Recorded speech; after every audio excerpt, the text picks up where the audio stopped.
It was Father's Day.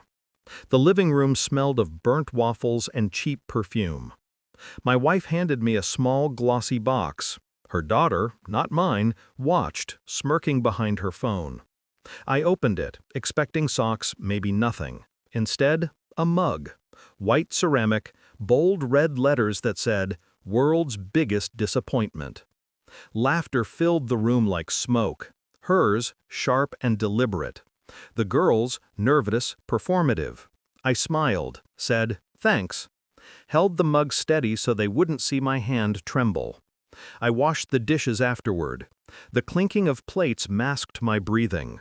Water ran cold against my skin. Their laughter lingered in the hallway, fading into careless conversation. That night, after they fell asleep, I packed my bags. No anger, no tears, just a quiet understanding that something inside me had finally died. I left the mug on the counter, upright and clean. 2 weeks later, she posted on Facebook, "Please, if anyone knows where he is, tell him we just want him home." Home. Funny word. She meant house, not home. There hadn't been one in years. The truth is, it didn't start with that mug. It started with distance. The way she'd stopped saying my name, started calling me "hey" or "could you." The way her daughter looked at me with quiet contempt, like she was guarding a secret no one told me. I wasn't a father to her. I was the man who paid for the Wi-Fi. Sometimes I caught whispers at night, soft, urgent, then silence when I entered the room. Once I found a message on her phone, just a name. "See you tomorrow." She said it was her cousin. I didn't ask which one. Denial isn't blindness, it's self-defense. So I played along, went to work, came home, smiled, ate cold dinners alone. And every time she laughed a little too long at her phone, I rehearsed my calm. Until the mug. That was the final joke I didn't laugh at.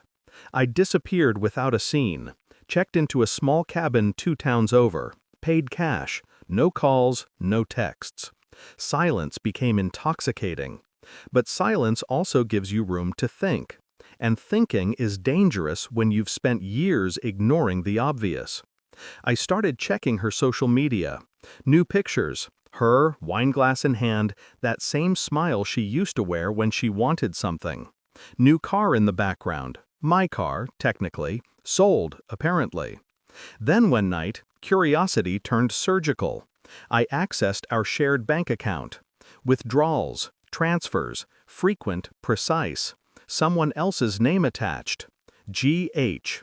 I remembered the name, a family friend, the one who always hugged her a second too long at gatherings. I didn't rage, I documented every transaction, every post, every detail. And when I confirmed the truth, that my life had been reduced to a running joke and a funding source, I stopped sleeping. Not from grief, from clarity. I wasn't going to confront her in anger. I was going to end it in silence. 3 weeks later, I returned. Not home, just to the city. She was at a cafe with him. I watched from across the street. She touched his hand when she laughed. He didn't pull away. I took a picture, then another, sent it to her phone. She froze mid-laugh when it buzzed. Looked down, then looked up, scanning the street. I didn't hide. I wanted her to see me. Our eyes met through the window. For the first time in years, she stopped smiling. She stood, panicked, whispered something to him. He turned, confused. I nodded once and walked away. No words, no confrontation. Just the truth delivered like a quiet execution. A week later, divorce papers arrived at her office. No alimony, no plea, no fight left to offer. Inside the envelope, along with the documents, I placed a photo of that mug. Beneath it, a note written in black ink. "You were right. World's biggest disappointment. Because I believed you." I heard later that she cried in front of her coworkers. The man beside her didn't comfort her. He just walked out. Maybe he saw what I had seen too late. I never looked back. Now, I live quietly. Small town, ocean nearby. I drink coffee every morning from a plain, gray mug. No words, no reminders. Sometimes I see her face online, smiling again, like nothing happened. The world forgives women like her easily, the kind who can cry on cue. But forgiveness was never my goal. Understanding was. She taught me that love isn't destroyed by betrayal, it's erased by indifference. And in the end, that's what I gave her. Silence. No closure, no return, no home. Just the echo of laughter that finally stopped meaning anything. She gave me a mug that said, "World's biggest disappointment." She was right, just not in the way she meant. Lied about that plane ticket. I left without slamming the door. No theatrics, no backward glance, just a clean cut. Outside, the air tasted new, cold, sharp, honest.